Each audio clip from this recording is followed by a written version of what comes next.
In this video presentation, we will see about the different types of stain and various staining techniques for the microscopic examination used in the field of the microbiology. First, we will see about what is the difference in the terms of the dye and the stain. Both are the coloring agents. Generally, the dyes are the coloring agent used for general purposes, that is, used against the inanimate objects. But the stains are the coloring agent used for biological purposes, like staining the cells, the bacteria, and other microorganisms. The purpose of the staining. The first purpose is to see the organisms better under the microscope. Secondly, to differentiate one organism from another. Lastly, to determine or to demonstrate the particular structures of the bacteria, like the bacterial spore, the bacterial flagella, and etc. These are the purposes for the staining. Next, what are the components present in the stain? There are the three constituents that make up the stain. Number 1. The benzene ring. This is an organic, colorless solvent. Number 2. The chromophore group. This is a color-bearing compound. This benzene ring and chromophore group, together, it is termed as the chromogen. Lastly, the oxochrome. This is the color intensifier, or the color enhancer. These are the three constituents present in the stain. So, the stain is chemically defined as an organic compound containing both the chromophore and the oxochrome groups linked to its benzene ring. Next, how these stains are classified, especially based on their charges. It is classified into three types: the acidic stain, the basic stain, and the neutral stain. These are the three types of stain classified based on their charges. First, the acidic stain. The example is the eosin. This eosin is an acidic stain, and are the negatively charged one that have the high affinity for the basic components, that is, the positively charged structure of the cell, like the cytoplasm. The other examples of the acidic stains are the nigursin, the India ink, and etc. These acidic stains are not often used in the microbiology laboratory, except the nigursin, in some case, like the negative staining technique, for the demonstration of the bacterial capsule. Next, the basic stain. The example is the methylene blue. This methylene blue is a basic stain, and are the positively charged one that have the high affinity for the acidic components, that is, the negatively charged structure of the cell, like the nucleus.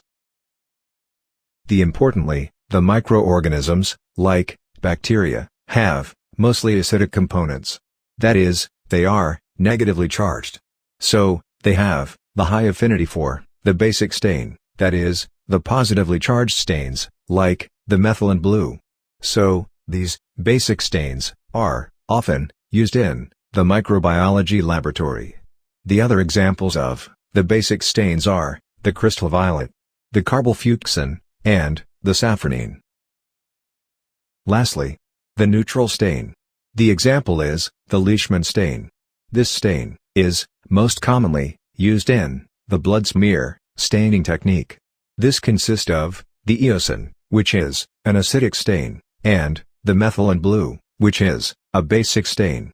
This methylene blue is a basic stain, and are the positively charged one that have the high affinity for the acidic components, that is, negatively charged structure of the cell, the nucleus. And the eosin is an acidic stain, and are the negatively charged one that have the high affinity for the basic components, that is, the positively charged structure of the cell, the cytoplasm, and the granules in some cells. But the microorganisms, like bacteria, have mostly acidic components.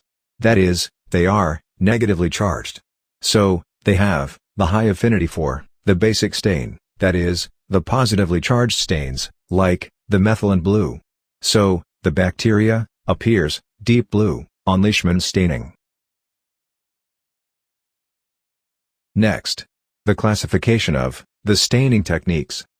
It is classified into 3 types: the simple staining, the differential staining, and the special, or the structural staining. Simple staining. Here, only one stain is used.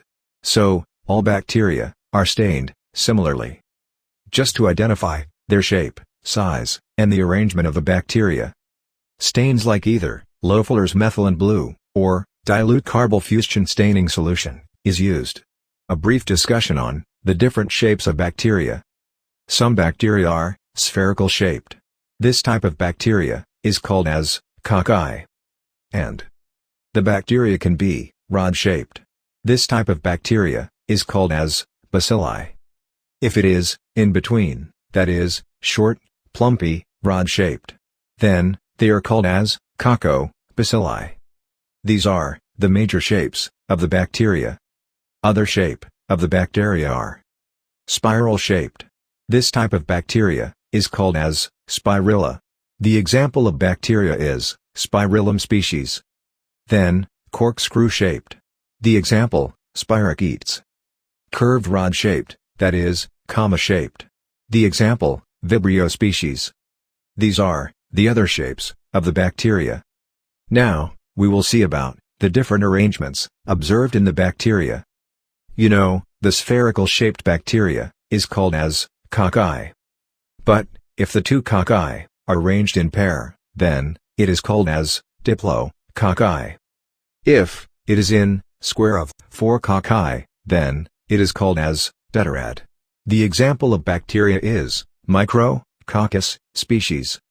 And it can be arranged in cube of 8 cocci. The example, Sarcina. The cocci can be arranged in chain. The example of bacteria is Streptococcus species. And the cocci can be arranged in clusters. The example, Staphylococcus species. These are some arrangements observed in cocci. The rod-shaped bacteria is called as bacilli. It can be arranged as chain of bacilli. The example, Streptobacillus species. And the bacilli can also have palisade arrangement. The example, Carnibacterium species. These are some arrangements noticed in bacilli. Next, the differential bacterial staining technique. This is used to differentiate the bacterial organisms. Here, more than one stain is used.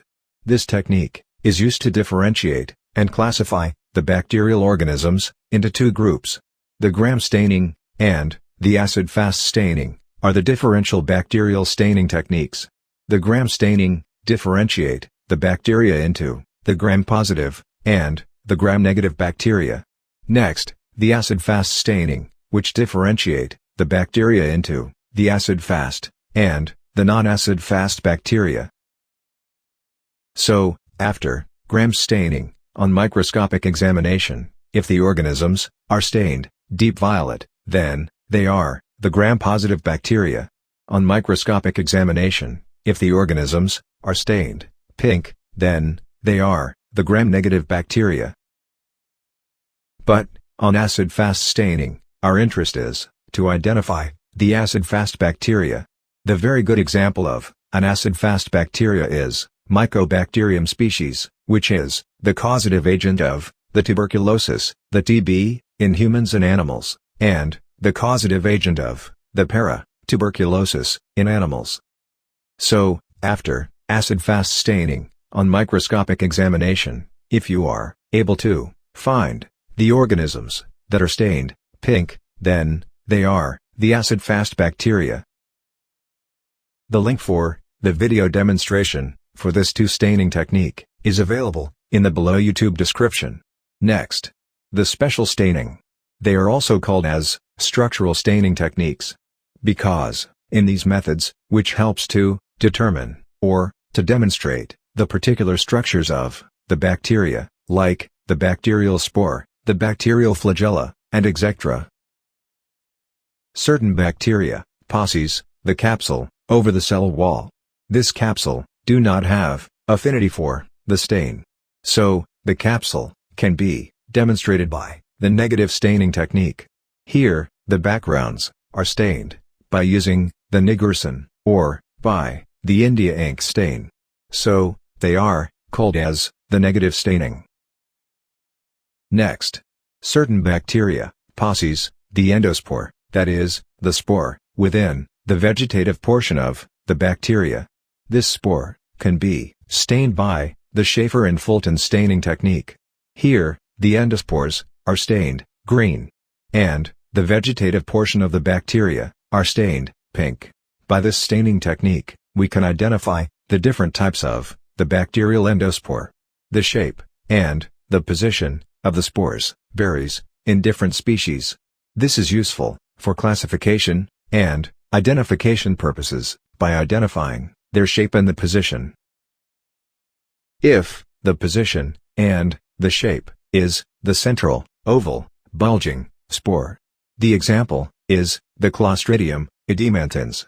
Next, the subterminal, oval, bulging spore. The example is the Clostridium chowi. Next, the terminal, oval, bulging spore. It gives the appearance of the tennis racket. The example is the Clostridium tertium. Next, the terminal, spherical, bulging spore. It gives the appearance of the drumstick. The example is the Clostridium tetani. And lastly, the central, spherical, non-bulging spore. The example is the Bacillus anthracis, the causative agent of the anthrax. So, by Schaefer and Fulton staining technique, we can stain and identify different types of the bacterial endospore. Next, certain bacteria possess the flagella, the organ of locomotion in the bacteria, essential for the bacterial motility.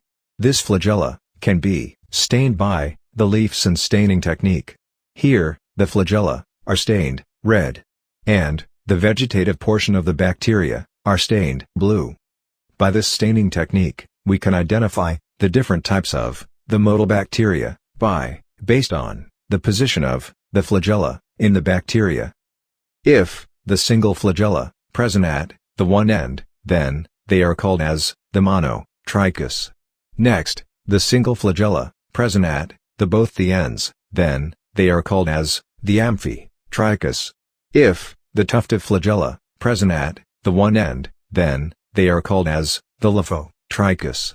Next, the tufted flagella present at both the ends, then they are called as the amphilophotrichous. If the flagella present all over the bacteria, then they are called as the peritrichous. Next, certain bacteria, like the Corynebacterium, diphtheria, possess the metachromatic granules inside the bacteria. This metachromatic granules, also called as the velutin granules. These granules can be stained by the Albert staining technique. Here, the granules are stained bluish-black, and the cytoplasm of the bacteria are stained green. These are some of the special staining procedure used for the demonstration of the structures like the spore, the flagella, the metachromatic granules, and the capsule. With this, we are coming to the end of the bacterial stains and the staining techniques. In next video presentation, we will see about the structure of the bacteria, with their properties and function of the different components in the bacteria. Hope the lecture is informative and useful. Thank you.